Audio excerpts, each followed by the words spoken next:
Hello everyone, welcome to Preeti classes. My name is Preeti और आज हम पढ़ेंगे क्लास 11th की बिजनेस स्टडीज का चैप्टर 1 जिसका नाम है nature and purpose of business.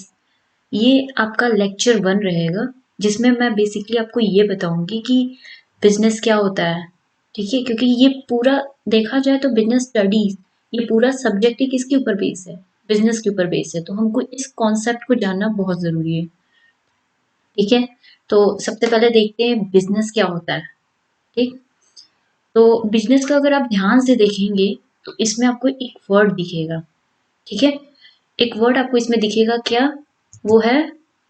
Busy. ठीक है, क्या है ये? बिजी वर्ड है। ठीक है, इसका मतलब क्या होता है कि बीइंग बिजी। ठीक, और अगर इसकी डेफिनेशन देखी जाए या इसका कॉन्सेप्ट समझा जाए तो बिजनेस क्या होता है? बिजनेस एक ऐसी ह्यूमन एक्टिविटी है जिसमें हम क्या करते हैं, जिसमें हम प्रोडक्शन करते हैं गुड्स और सर्विसेज की। पर मोटिव क्या होता है उसके पीछे? उसके पीछे जो हमारी मोटिव होती है वो होती है क्या? प्रॉफिट गेन करना। ठीक है, मतलब कि बिजनेस एक ऐसी ह्यूमन एक्टिविटी है जिसमें हम क्या करते हैं, गुड्स का प्रोडक्शन और बाइंग और सेलिंग करते हैं प्रॉफिट गेन करने के लिए। अब रही बात ह्यूमन एक्टिविटी, इसको मैं आपको नेक्स्ट लेक्चर में समझाऊंगी कि ह्यूमन एक्टिविटीज क्या होती हैं। इसके भी डिफरेंट काइंड्स होते हैं। ठीक है, तो चलिए देखते हैं इसका नेक्स्ट क्या है। नेक्स्ट है कि बिजनेस क्या है? एक ऐसी इकोनॉमिक एक्टिविटी है जिसमें हम क्या करते हैं, प्रोडक्शन करते हैं, बाइंग करते हैं, सेलिंग करते हैं गुड्स और सर्विसेज का पीपल के नीड को सेटिस्फाई करने के लिए और साथ में प्रॉफिट अर्न करने के लिए। मतलब इसमें आपको दोनों कॉन्सेप्ट लेके चलना है। आपको एक तो आपको अपने कस्टमर की नीड्स को भी ध्यान में दे के प्रोडक्शन करना है। ऐसा तो नहीं है कि आपका कस्टमर कुछ और चाहता है और आप प्रोडक्शन कुछ और करेंगे, तो ऐसे आपको ना ही प्रॉफिट मिलेगा और ना ही आपकी गुड्स की या सर्विसेज की आपकी सेलिंग होगी। ठीक है, तो ये जो होगा ये आपके लिए बेटर नहीं होगा। तो इसलिए हमेशा क्या करना है आपको, जब भी आप गुड्स का प्रोडक्शन करना है या बाइंग और सेलिंग करना है गुड्स का, तो हमेशा उसकी कस्टमर की नीड्स को देख के, कस्टमर की नीड्स को ध्यान में रखते हुए आपको प्रोडक्शन करना है। ठीक है, तो बेसिकली अगर देखा जाए, अब इसकी अब इसके कॉन्सेप्ट को देखा जाए तो बिजनेस क्या होता है? बिजनेस एक ऐसा एक्टिविटी होता है जिसमें हम क्या करते हैं, गुड्स और सर्विसेज का बाइंग और सेलिंग करते हैं। किस लिए करते हैं? ह्यूमन नीड्स को सेटिस्फाई करने के लिए और प्रॉफिट अर्न करने के लिए। ठीक है, अब देखते हैं इसके कैरेक्टरिस्टिक्स, नेचर और बिजनेस। ठीक है, तो इसके सबसे पहले कैरेक्टरिस्टिक्स आप देखें तो आपको पहली ही डेफिनेशन में ही उसके डेफिनेशन में ही आपको दिख गया था कि क्या है ये बिजनेस। क्या है? एक इकोनॉमिक एक्टिविटी है। इकोनॉमिक, जहां भी आपको ये इकोनॉमिक टर्म मिल जाए ना, वहां पे आप समझ लेना कि किससे रिलेटेड है, ये पैसे से रिलेटेड है। इट मीन्स ये मॉनेटरी टर्म है। ओके, ठीक है, नेक्स्ट देखते हैं क्या है। नेक्स्ट है इसका production of goods and services. ठीक है, तो गुड्स एंड सर्विसेज का इसमें हम क्या करते हैं, बेसिकली इसमें सबसे इंपॉर्टेंट काम क्या होता है, हम गुड्स एंड सर्विसेज का प्रोडक्शन करते हैं ह्यूमन नीड्स को ध्यान में रखते हुए। नेक्स्ट है सेल्स और exchange of goods and services for the satisfaction of human needs. मतलब क्या है, इसमें हम गुड्स और सर्विसेज का सेल करते हैं या एक्सचेंज करते हैं। क्या चीज ध्यान में रख के? ह्यूमन नीड्स को ध्यान में रख के उनके नीड्स को सेटिस्फाई करने के लिए। ओके, तो नेक्स्ट पॉइंट है dealing in goods and services on a regular basis. सबसे इंपॉर्टेंट चीज है, अगर कोई भी इंसान अगर वो बिजनेस कर रहा है तो वो रेगुलर बेसिस में उस पर लगा रहता है। ये नहीं कि एक दिन या 2 दिन किया और फिर उसको ड्रॉप कर दिया, नहीं, ऐसा कुछ भी नहीं करना है। जब भी आप बिजनेस स्टार्ट करते हैं तो क्या आप हमेशा उसमें रेगुलर बेसिस पे लगते हो, ना कि 1 या 2 दिन। कभी भी बिजनेस में आप 1-2 दिन नहीं देके उसमें प्रॉफिट अर्न कर सकते हो। आप अगर उसको कॉन्टिन्यूअस करते जाओगे, कॉन्टिन्यूअस आप उस पर लगे रहोगे, तब आपको उसमें प्रॉफिट अर्निंग होती है। ठीक है, तब आपका बिजनेस ग्रो कर पाता है। तो इसलिए हमेशा ये क्या करेगा, ये डील करते हैं गुड्स और सर्विसेज में रेगुलर बेसिस पे। ठीक है, ये आप एग्जाम्पल ही समझ लो, अगर आपके घर के आसपास कोई ग्रोसरी के शॉप है तो क्या वो 1-2 दिन खुलती है? नहीं, वो क्या करती है, वो रेगुलर बेसिस पे खुलती है, तब उस शॉपकीपर को प्रॉफिट होता है। ओके, तो नेक्स्ट पॉइंट है क्या? Profit earning. इस बिजनेस, अगर कोई बिजनेस सेटअप करता है तो उसका सबसे इंपॉर्टेंट पॉइंट ही होता है, वो सबसे यही सोच के करता है कि यार मैं ये बिजनेस करूंगा तो मुझे इसमें क्या होगा, प्रॉफिट अर्न करूंगा मैं, तो ही वो बिजनेस करेगा, अदरवाइज वो बिजनेस नहीं करेगा। क्योंकि आज के जमाने में कौन अपने पैसे वेस्ट करना चाहता है? सब लोग अपने पैसे वहीं पे इन्वेस्ट करना चाहते हैं जहां से उनको रिटर्न मिलने की चांसेस हों। ठीक। नेक्स्ट पॉइंट क्या है, uncertainty of return and risk. अब देखा जाए बिजनेस की बात, तो बिजनेस में हमेशा क्या होती है, रिटर्न की अनसर्टेनिटी होती है। अब रिटर्न की अनसर्टेनिटी का मतलब क्या होता है कि इसमें आपको ये नहीं पता होता है कि आपके गुड्स का या सर्विसेज का कितना डिमांड होगा, या उसकी कितनी सप्लाई होगी, या इसको कितनी इनकम होगी, ये आपको बिल्कुल भी पता नहीं होता। तो इसलिए इसमें क्या होता है, रिटर्न की अनसर्टेनिटी होती है। इसी तरह रिस्क का भी अनसर्टेनिटी होता है, क्योंकि आपको पता नहीं है कब कौन सा रिस्क उसमें आ जाए। ठीक है। फिर नेक्स्ट स्लाइड में देखते क्या है, नेक्स्ट स्लाइड में इसके ऑब्जेक्टिव्स। तो बिजनेस के ऑब्जेक्टिव्स क्या होते हैं, इसके ऑब्जेक्टिव्स को बेसिकली देखा जाए तो 3 पार्ट्स में बांटे गए हैं। पहला है इकोनॉमिक ऑब्जेक्टिव्स, दूसरा है सोशल ऑब्जेक्टिव, तीसरा है ह्यूमन और पर्सनल ऑब्जेक्टिव्स। ठीक है। तो पहले ऑब्जेक्टिव्स में देखा जाए तो सर्वाइवल आता है, प्रॉफिट आता है एंड देन ग्रोथ आता है। नेक्स्ट सोशल ऑब्जेक्टिव में supply of desired quality of products, avoid unfair trade practices, employment generation, community service, avoidance of pollution. Okay. And in last one human और personal objectives में आता है good working condition, competitive salary, personal growth, peer recognition, special benefits। तो चलिए हम इसको हम अच्छे से पढ़ लेते हैं कि ये है क्या। ठीक है। तो सबसे पहले आप देखा जाए तो इकोनॉमिक ऑब्जेक्टिव्स में कौन कौन से ऑब्जेक्टिव्स इंक्लूड होते हैं, तो वो होते हैं, पहला तो होता है सर्वाइवल। अब देखिए किसी भी ऑर्गेनाइजेशन को अगर इस कॉम्पिटिटिव मार्केट में सर्वाइव करना है लंबे टाइम के लिए, तो जरूरी है कि उसको वो प्रॉफिट अर्न करना ही पड़ेगा। अगर वो प्रॉफिट अर्न किया तब तो वो उस कॉम्पिटिटिव मार्केट में सर्वाइव कर पाएगा, अदरवाइज वो क्या होगा, नहीं सर्वाइव कर पाएगा। ठीक है। नेक्स्ट पॉइंट है प्रॉफिट।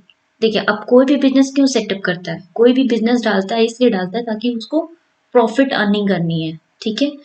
तो बेसिकली अगर देखा जाए तो प्रॉफिट क्या है, बहुत ही ज़रूरी होता है, किस लिए, किसी भी बिजनेस के सर्वाइवल के लिए, उसके ग्रोथ के लिए या एक्सपेंशन के लिए। ठीक है। नेक्स्ट पॉइंट है ग्रोथ। अगर किसी भी बिजनेस को या एंटरप्राइजेस को ग्रो करना है या उनको अपनी एक्टिविटीज को बढ़ाना है, तो उनको ज़रूरी है कि प्रॉफिट अर्न करें। और देखा जाए तो किसी भी ऑर्गेनाइजेशन का उसका सक्सेस, कि वो कितना सफल है आज के टाइम में, ये उससे कैसे मेजर किया जाता है, वो उसके ग्रोथ रेट से ही मेजर किया जाता है। या ग्रोथ रेट अगर आप उसको कहें तो उसके ब्रांचेस से देखा जाता है, उसके नंबर ऑफ प्रोडक्ट से देखा जाता है, उसके नंबर ऑफ एम्प्लॉयज से देखा जाता है। मतलब कि अगर देखा जाए तो उसके ब्रांचेस, सब लोग देखते हैं कि अगर कोई बिजनेस है बहुत ज़्यादा उसमें प्रॉफिट अर्न हो रहा है, तो ऑब्वियस सी बात है वो अपने अपने बिजनेस को क्या करेगा, इंक्रीज करेगा, अपने ब्रांचेस को इंक्रीज करेगा। अपने प्रोडक्ट्स जो रहेंगे, कुछ लिमिटेड प्रोडक्ट्स में पहले डील करता होगा, तो उस लिमिटेड प्रोडक्ट्स में ना डील करके फिर वो और उसमें ऐड ऑन करते जाएगा, और भी न्यू टाइप के प्रोडक्ट्स को ऐड ऑन करते जाएगा। फिर वो क्या करेगा, हर एक डिपार्टमेंट के लिए अच्छे अच्छे एम्प्लॉयज़ को हायर करेगा। वो अपने एम्प्लॉयज़ को भी ज़्यादा से ज़्यादा हायर करने लगेगा। क्यों? क्योंकि उसके पास पैसे आने लगेंगे। तो वो अपने डेवलपमेंट के लिए वो ऐसी जगह खर्च करेगा जहाँ से उसके बिजनेस का डेवलपमेंट हो सके या ग्रोथ हो सके। ठीक है।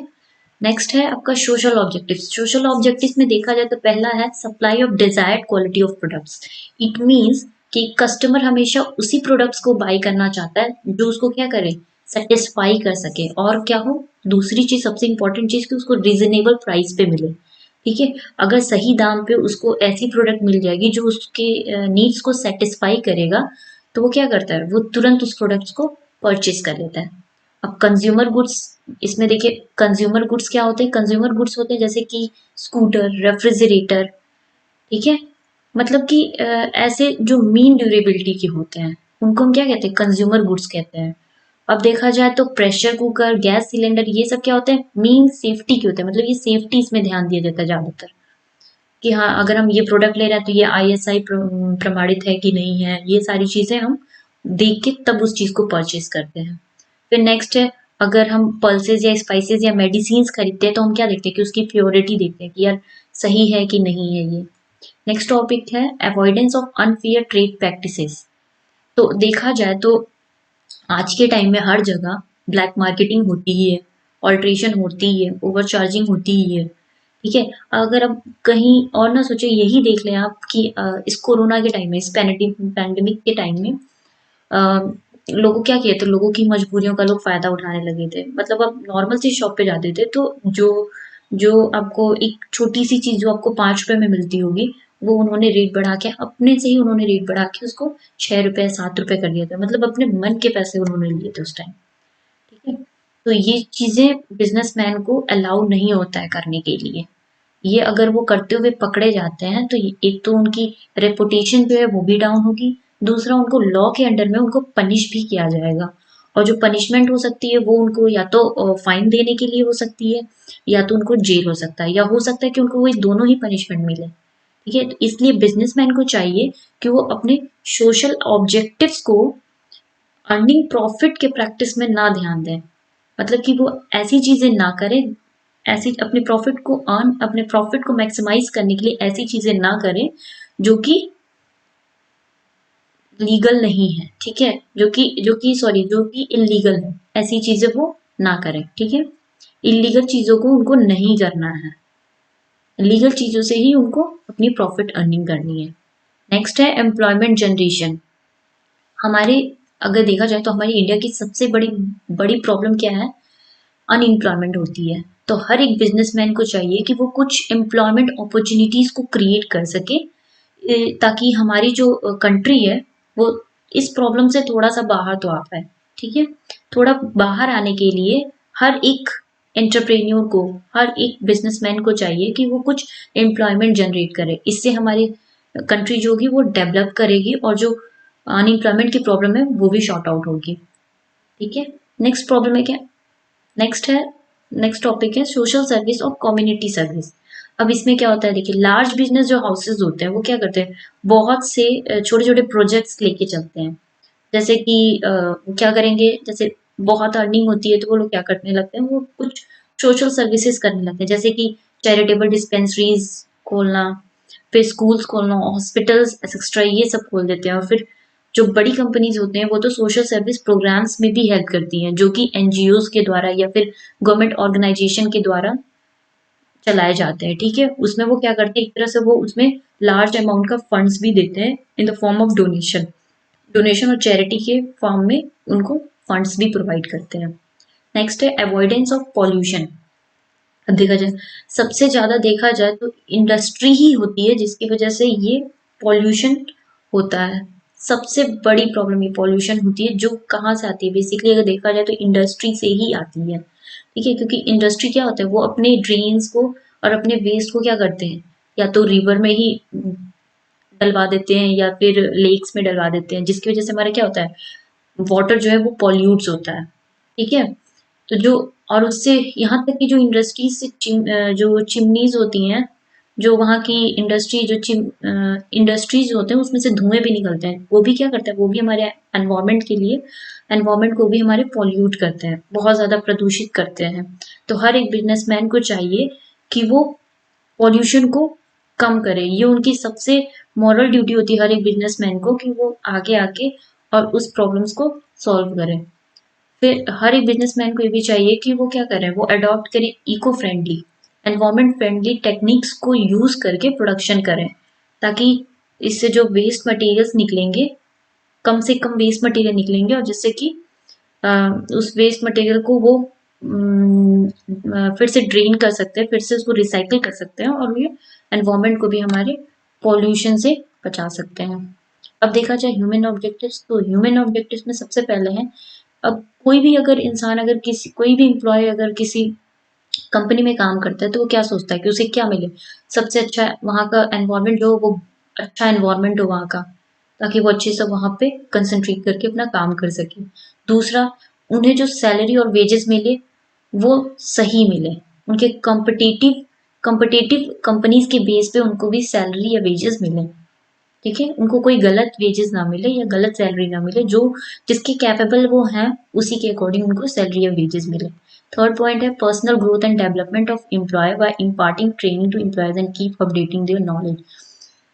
तीसरा देखिए है कि उनको हमेशा क्या होता है, अगर उन्हें कहीं भी ट्रेनिंग की ज़रूरत होती है या कोई न्यू टेक्नोलॉजी आ गई, तो उनको हमेशा क्या करें, ट्रेन किया जाए उस चीज़ के बारे में, उस टेक्नोलॉजी के बारे में उनको बताया जाए, ताकि इससे क्या होगा, उनकी नॉलेज भी बढ़ेगी, उनकी स्किल भी डेवलप होगी और हमारे कंपनी के लिए भी ये बेनिफिशियल होगा। नेक्स्ट आता है पी रिकॉग्निशन एंड रिस्पेक्ट। हाँ, इसमें देखिए क्या है कि इसमें क्या करना चाहिए, अगर वो कुछ अच्छा काम करते हैं तो उनको क्या करना चाहिए, उनको उनको रिस्पेक्ट देनी चाहिए, उनको इनकरेज करना चाहिए। और उनको हमेशा ये भी करना चाहिए कि अगर आपकी कंपनी में कोई डिसीजन ले रहे हो आप, तो आपको वो खुद डिसीजन, आप वो डिसीजन लोगे वो तो अलग बात है, बट हाँ आपको उसमें हर एक अपनी एम्प्लॉयज से एक बार कंसल्ट करना चाहिए, सजेशंस लेने चाहिए। इससे क्या होगा कि इससे आपके एम्प्लॉयज को ये फील होगा कि हाँ मेरा भी इसमें कुछ रोल है। ठीक है, तो वो इससे भी वो इनडायरेक्टली वो मोटिवेट होता है। और ये चीज़, चाहे आपका लास्ट में डिसीजन आपका हो, पर उसमें आपको हमेशा क्या करना, उनका भी इन्वॉल्वमेंट लेना चाहिए। नेक्स्ट है आपको प्रोवाइडिंग स्पेशल बेनिफिट्स, उनको एक स्पेशल बेनिफिट्स भी प्रोवाइड करना चाहिए, जैसे कि हाउसिंग फैसिलिटी देने से, housing facility, medical facility, free education उनके चिल्ड्रन को देके, ये सारी चीज़ें। तो आज के लिए बस इतना ही। नेक्स्ट टॉपिक में मैं आपको बताऊंगी ह्यूमन एक्टिविटीज़ के बारे में, उसके काइंड्स को मैं डिफाइन करूंगी। ठीक है, तो अगर आपको मेरा वीडियो अच्छा लगे तो प्लीज़ लाइक करें, शेयर करें और सब्सक्राइब करें। See you in the next video.